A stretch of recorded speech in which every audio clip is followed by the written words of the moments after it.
the distinction. Ask them loud, please. Yes, yes. Sorry, distinction about between the other and the otherness. What's the other, or what does it mean to us, or what does it mean about us, to us? I mean, the other, when we realize the other, we already lost. The other expect us to think about the other, and the another point is just transformation and friction. Transformation and Transformation and friction. friction. Yes. And when we translate, communicate with the other, we already transform the meaning of the original meanings into our concept or our context. Yes. And should I say more? Well, that's it. Okay. Does anybody want to respond to that? Yes, maybe we can respond to that about. I think I'm especially interested in the relationship about me and the other. Yes. So in terms of translation, there's a limitation about understanding of me, myself, and understanding of the other. Yes. That's why we have untranslatability. Yes. And in this process, when of course we know that it's untranslatable, but it is necessary as what is termed by necessity and impossibility. We still need to do that. In this process, I think me and the other are all transformed. Both are changed. And in this process, I risk of losing myself, because in this process, something new is added to me and something new is added to the other. And that's why, which is also termed by something growth and a new life by this process.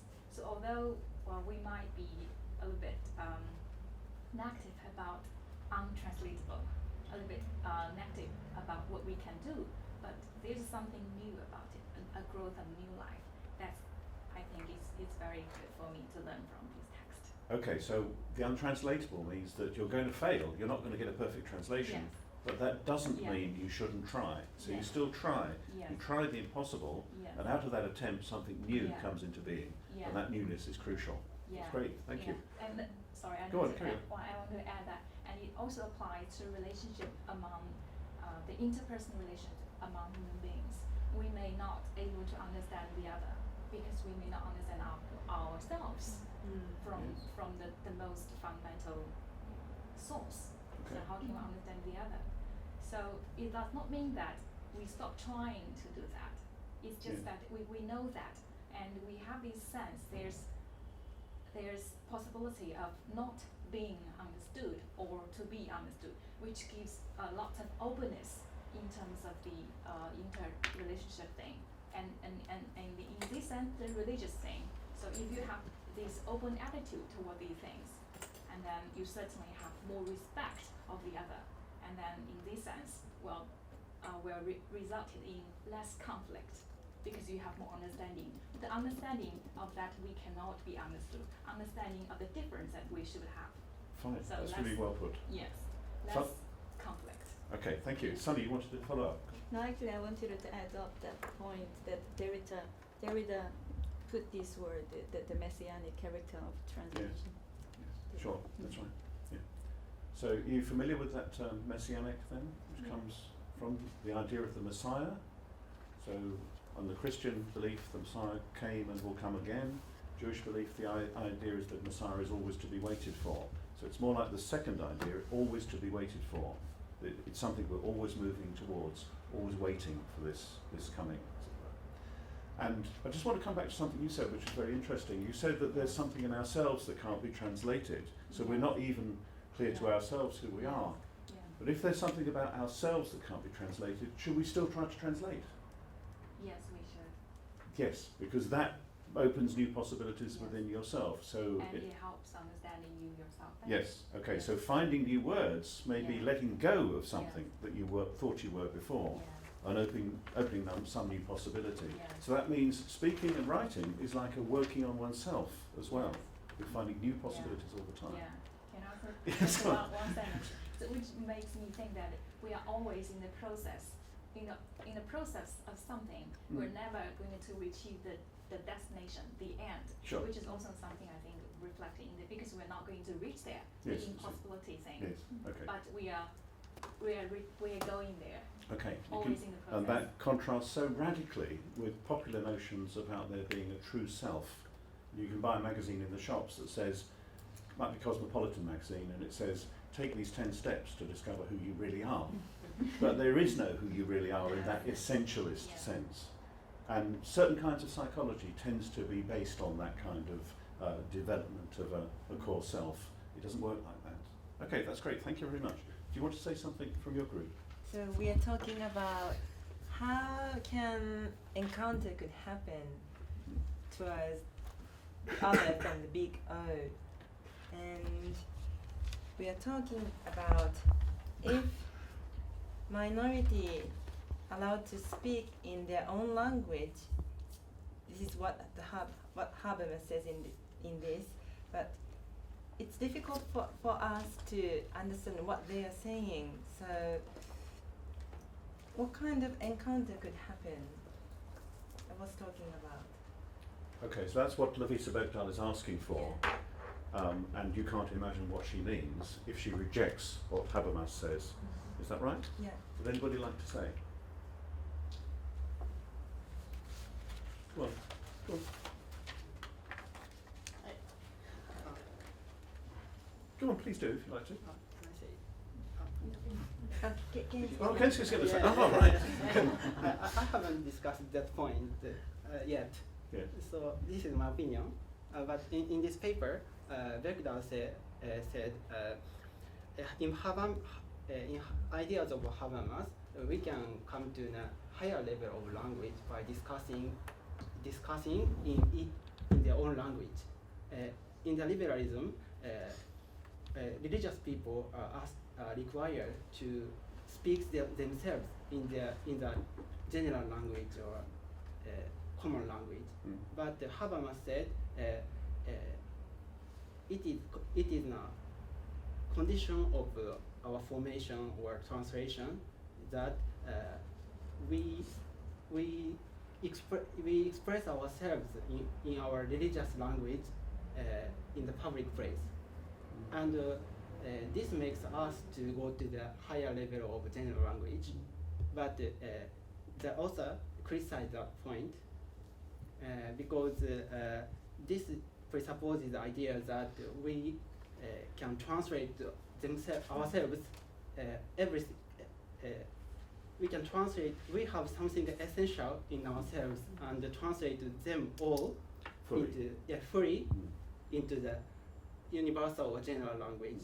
And her point is we are changing. We have no stable essence in ourselves, and we are changing. And the translation or expressing ourselves with someone is the condition of our formation, and that is translation. Okay, so there's a translation at the heart of our becoming, and that becoming takes place especially in expressing ourselves to someone else. When you express yourself to someone else, quite often it goes wrong, doesn't it? Don't you ever feel misunderstood? So that being misunderstood is actually crucial to what we're talking about, and it's something we must be ready for. There are some very extreme examples of encounter. You know Desmond Tutu, Bishop Desmond Tutu in South Africa? Yeah.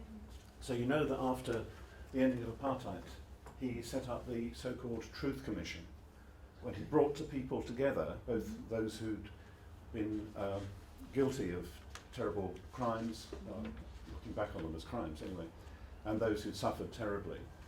And he didn't know what was going to happen. There wasn't any agenda, there wasn't any outcome. He put people together in a kind of encounter so that they could say things. Out of saying things, something new may come. Risking saying something opens a new space. It puts something new in the world. Okay, thank you. Do you want to say anything, Jack? Well, we were working through, trying to work in terms of the idea of meeting the other, and potentially a problem within liberalism that's maybe related a bit in the paper.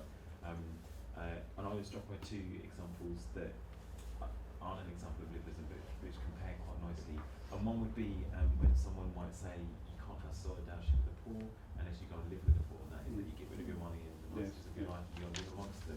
And there's a certain extent to which then you're not an observer, but and you don't become the other in completeness necessarily, but you move towards the other to a certain extent. And a similar example might be we were saying the difference between going on holiday in Nepal and visiting a Tibetan, a mate of Nepal, Tibet, and visiting a monastery, taking your pictures and writing down journal articles or whatever. And of course, your being in that moment is related to the past that for me would be here in London. Whereas a different kind of encounter with the other there would be if you went and lived in the monastery for 5 years, in which you become something more.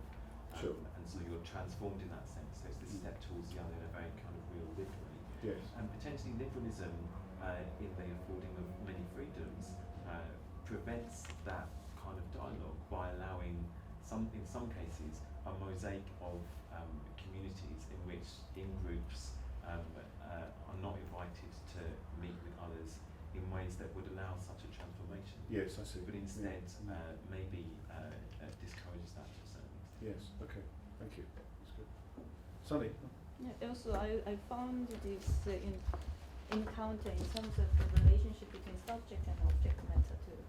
Just a bit louder, please. It's encounter between subject and object as well. Human subject and the thing you're looking at, is that what you mean? Yes, and in liberalism, object in a way that the religious ideas can be dealt with as an object too. So in a way, that encounter can, but encounter that in this paper is arguing for is the kind of one to the other in an act of change. So the translation assumes like a changing in both the sides, not just the translator just dealing with its static object, but like moving each other, like a movement in a way. And that's the kind of this is why we needed this word encounter rather than the other one. But and that's the way that Habermas was dealing with this ideal understanding of this liberal society as an object, to deal with this person to I think I used the verb dealing. Yes, but I think that's the difference between the encounter. And did I make No, I think it's fine. sense? Yes. But there's a related problem there, I think, in who it is that we're sketching as the thinker here, because maybe the other also needs to be invited to meet with its other. And in the case of some religious communities, particularly extreme religious communities, the kind of stepping towards the other is not a possibility, which prevents the kind of transformation that we'd hope for the person thinking through this example. It prevents it from the other side and makes it not as quite a satisfactory transaction as we might hope it would be. Thank you. Does anybody else want to say anything further? Something that I thought was coming through there is something I tried to encourage earlier on, the thought that there is an otherness already in the self, an alterity. Alterity means otherness, already in the self.